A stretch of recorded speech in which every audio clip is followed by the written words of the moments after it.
The things that I grew up learning just didn't make sense because growing up, my parents are immigrants from a state in India called Punjab. And I saw my parents work their butt off. My parents came to this country with very little. And growing up, if my dad had a Saturday and a Sunday off, it was considered a long weekend.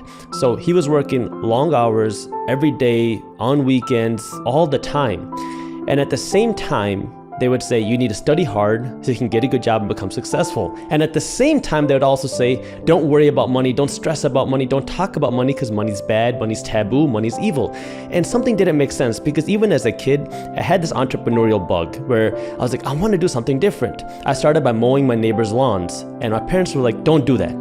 Don't worry about trying to get money by doing that. Just study hard to become a doctor. And I was like, well, something's not making sense because on one hand, you're working your butt off to get paid, and on the other hand, you're talking about how money is bad, how you shouldn't talk about money. As I went through this like emotional and kind of a tough financial education journey, I realized that the reason why so many people create this smokescreen taboo culture around money is because we're insecure about our money. And the reason why is because we don't understand how money plays a part in our lives. Money is just one part of our lives. You're right, money is not going to make you happier. Money is not going to make you a better person. Money is not going to make you a good person. However, if you don't have money and if you don't understand money, well, that lack of money can impact your mental health. It can make you stressed, anxious, depressed. It is one of the leading causes of divorce. If you don't have money, you can start eating bad. You can't afford healthier food. You can't have the right gym membership. You don't have time to take care of your family. If you don't have money, you can't buy your spouse that nice vacation that they keep asking about. You can't take care of your kids the way that you might have wanted to. You can't give your kids the vacations. You can't give your kids the opportunities that maybe you want. Maybe you can't even buy the healthcare that you want because the reality, and this is, unfortunate or fortunate, the reality of the way the system is money talks. And if you don't understand money, then you're going to be at the mercy of people who have money. And this is where I had to understand how money plays a part in my life, because I came to something that I call the quadruped theory. And the way that I put it is there's 4 aspects of life. If you want to live a happy and fulfilled life, you have to be healthy in these 4 aspects. First, you have to be physically fit. Second, you have to be mentally fit. Third, you have to be spiritually fit. And fourth is financially fit. And the way I put it in this order is because physically, if you're not physically fit, if you're morbidly obese, you're on your deathbed, it doesn't matter if you have $10 million. The only thing you care about is being healthy again. Second, mentally fit. If you are depressed, if you're anxious, if you are not surrounded by people that you love, if you're not happy, having more money is just going to make you more miserable.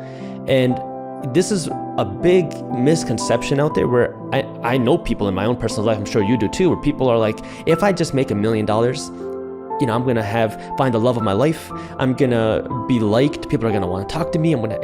You start to imagine this world where money is going to solve the mental aspect of your life, but that's not the case. It's its own aspect. So more money will not make you mentally happy.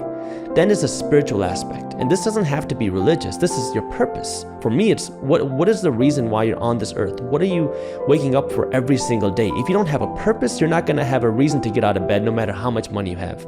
After you have the physical fitness, the mental fitness, the spiritual fitness, that's where the financial fitness has the biggest impact and the most power to help you live the most fulfilled life, because now money is just the icing on the cake, man. It allows you to live a more fulfilled and a happy life because now you can do more of the things that make you happy. You can give more.